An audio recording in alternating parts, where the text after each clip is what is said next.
Oh well, you may have noticed something new today. Oh, that's right, new haircut. But enough of that.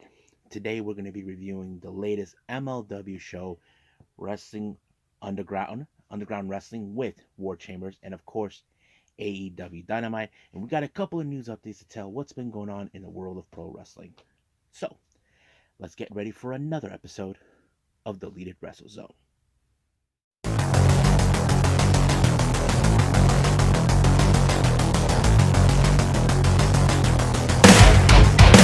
Are you ready? Get up, get up! Get up, get up! Get up, get up! Get up, get up! Get up, get up! Get up, get up!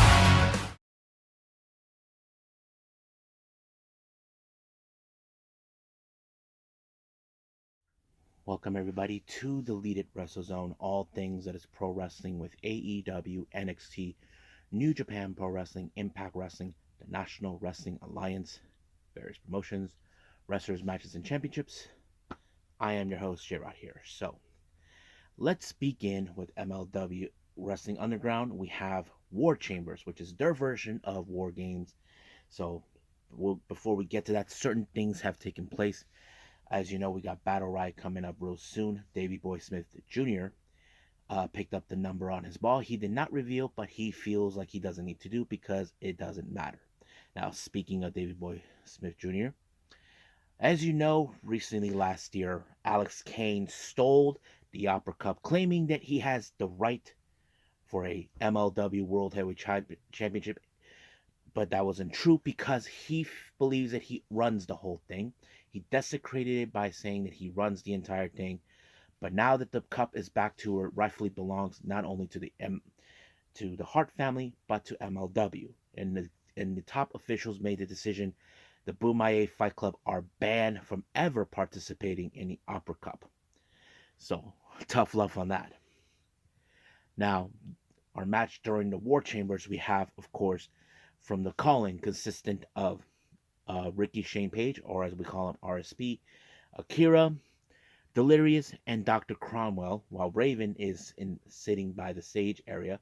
He watches, of course, Second Gear Crew, Manders, Justice, and Mance, along with Hammerstone, being in the ring, beating the crap out of each other, doing all sorts of things.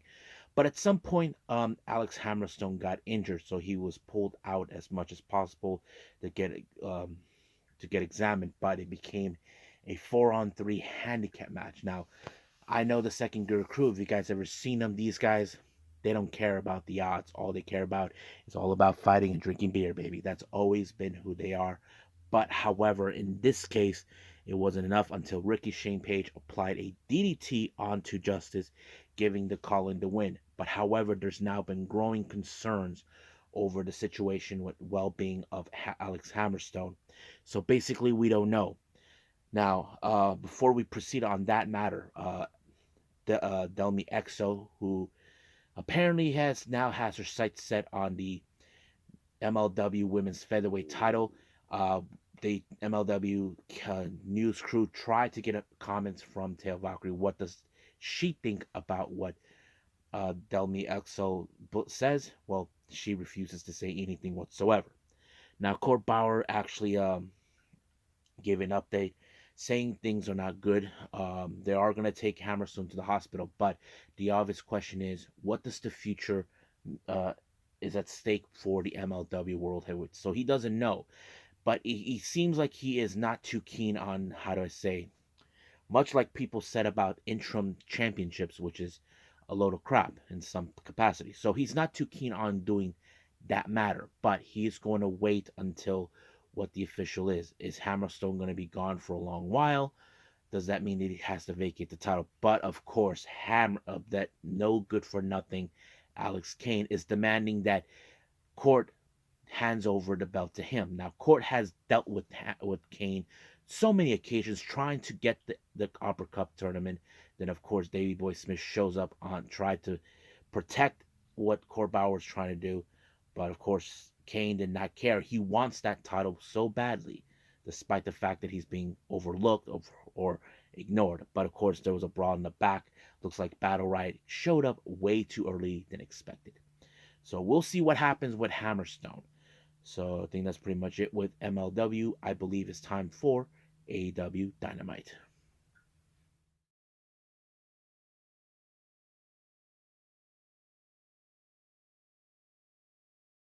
Okay, AEW Dynamite. It started with, of course, Jungle Boy coming out, about to do a promo, and then Sammy Guevara, then Darby Allin. So all three of these guys had certain things they had to say to each other. Like, of course, Sammy and Darby can get along, but of course, all this sort of things about their past. Maybe as Darby Allin wasn't part of the very first show or anything else. He didn't show up till later. So there's a lot of things they wanted to put it out in the open about what they think of them or whatever. However, MJF came up with the perfect solution for a number one contendership. So basically, later on in the evening, they just showed that they're gonna have Sammy Guevara face Jungle Boy, but whoever wins this match will meet Darby Allin in the next round, see who will walk out. So this was a plan that he wanted. But during an interview with Sammy, it seems MJF was up to no good, trying to try to weed out those that he doesn't think they're worthy. But sooner or later, something's gonna change. We don't know what. Now, our first match of the night, we have the Outcast, consisting of Ruby Soho and Tony Storm, teaming up along with Saraya and Toe. We have They take on Jamie Hayter and Britt Baker. Since they're in Pittsburgh, this is Britt Baker's country, as people would say. You can tell this was about a very huge homecoming for her. Of course, Britt Baker's family were right there, and of course, the Outcasts were harassing them and all this other stuff. But it took only a lockjaw by Britt Baker to put away Ruby Soho and walking away. But however, there's indications about Jamie Hayter could be hurt. We don't know how serious it is. Hopefully she'll be okay. Now, we don't want to see another interim crap that we have seen already with Thunder Rosa and that sort of thing. But we'll find out if there's any good news on that. Hope it's just minor. Now, uh, Renee Paquette actually had an interview with none other than Wardlow. Wardlow brought in some backup, and he brought in an enforcer. Yes, folks, you know who that enforcer really is the legendary horseman Arn Anderson. Arn Anderson gave him some words of wisdom. I have to say Wardlow picked the right guy for the job because he knows what he can do. And not to mention, he does have some beef with QT Marshall, that little scumbag. But yes, so we'll be seeing him later. Now, for a while now, we saw the Elite getting themselves being handed down by the Blackpool Combat Club.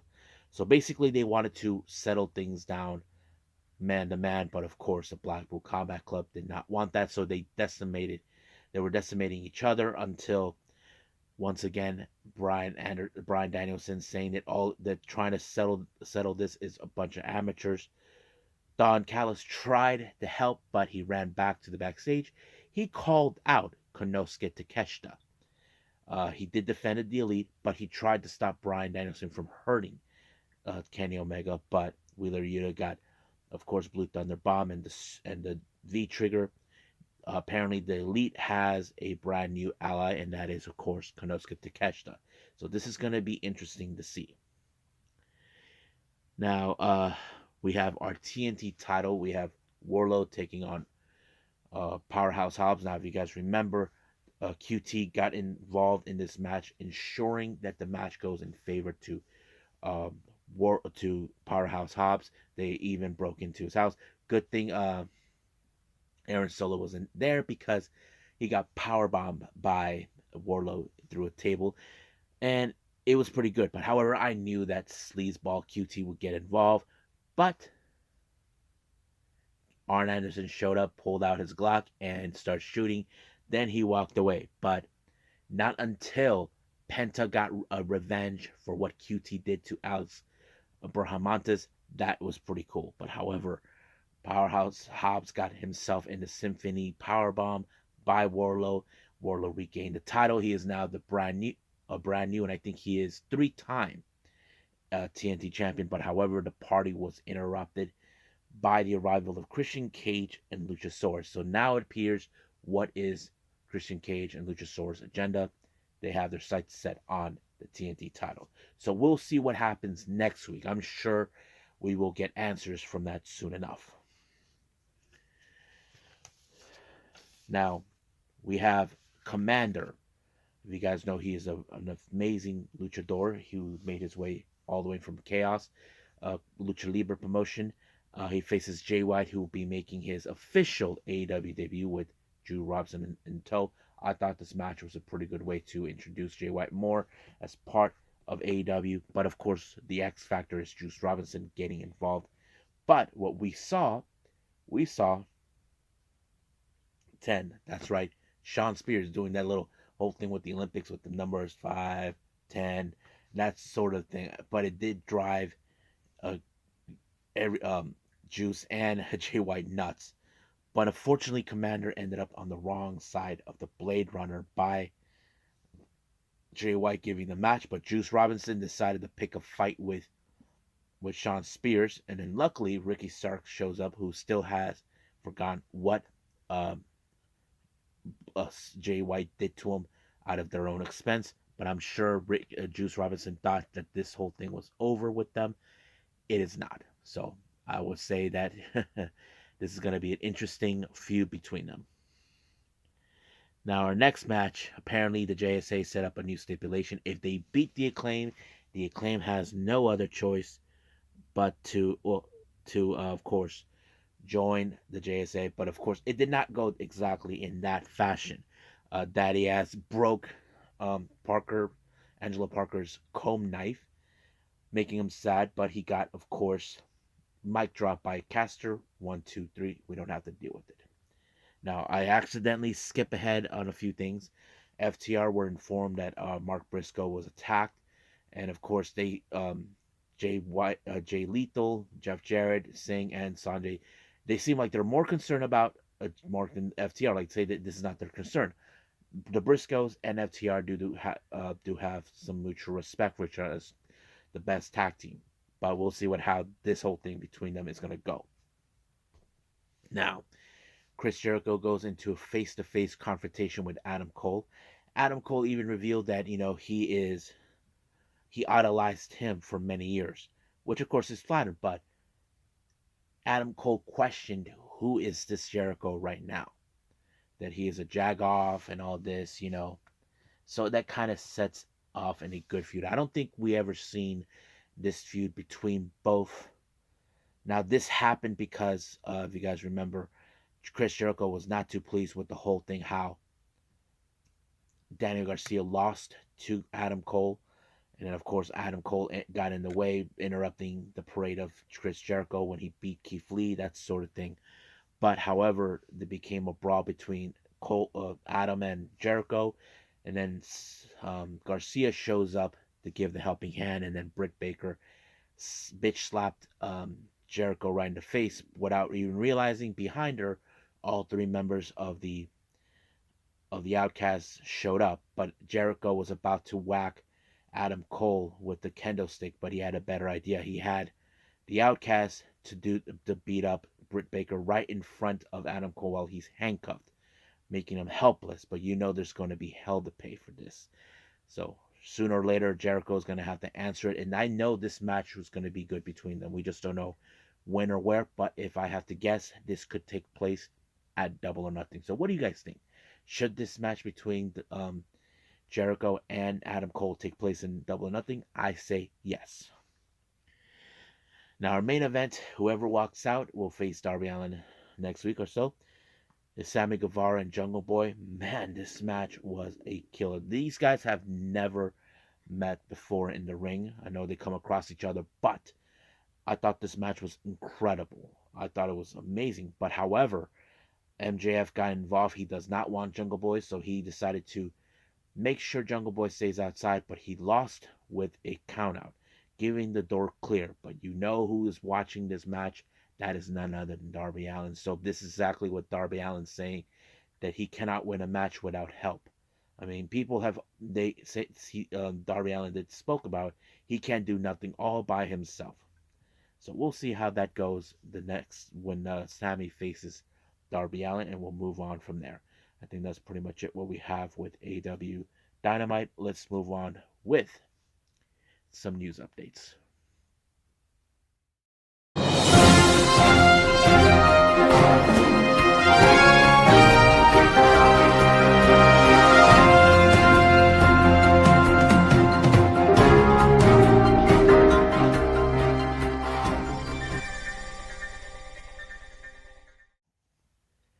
Okay, so welcome to our news update.